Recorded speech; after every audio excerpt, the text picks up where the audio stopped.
When we go to get started, you're going to have 3 pieces of paper. The larger one is for your background, and the 2 smaller ones are for your table and your vase. The first thing you're going to need to do is write your name and your homeroom code on all 3 of your papers. Then you can set your 2 smaller papers off to the side and just put your big one in front of you, but make sure it's flipped over so you can't see your name. Like I said, this paper is going to be for your background, so it will be the space behind the table. You can make this any color you want. I'm going to start off with a light blue. This paint does not like water, which means that when it gets wet, it gets really light and watery and separates. So we're just going to dip our paintbrushes in our paint and begin painting.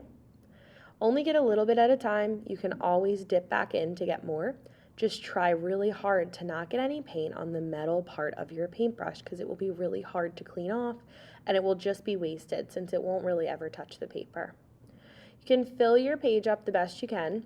You don't have to do the bottom because we're going to be gluing our table there. So every once in a while, if you'd like, you can grab your small papers and measure just to make sure that the table will fit and there won't be a whole lot of white space between your background and your table.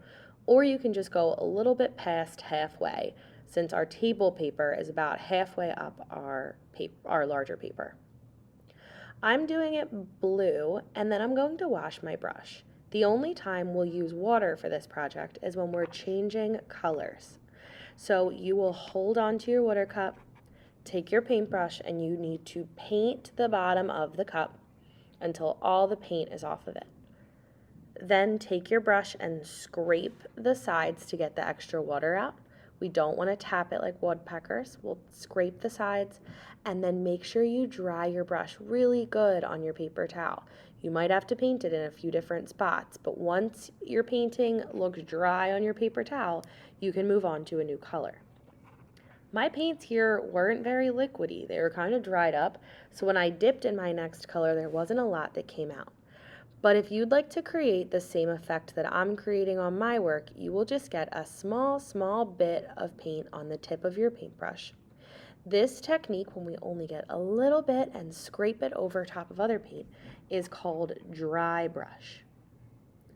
Once you're finished layering whatever colors you would like for your background, or leaving it solid if you'd like, you may move on to do your table paper and your vase paper. I did a dry brush technique for these two, just a tiny bit of paint, and I layered different colors. For my vase paper, I started with yellow on the bottom, and I layered some orange and some brown, then I put a little bit more yellow on top.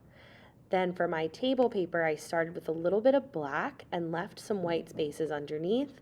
Then I added some brown on top. So whatever you would like your background, your table, and your vase to look like is how you're allowed to paint it. Just if you're going to do my dry brush technique, make sure you only get the teeniest tiny bit of paint on that paintbrush. You can always go back to get more.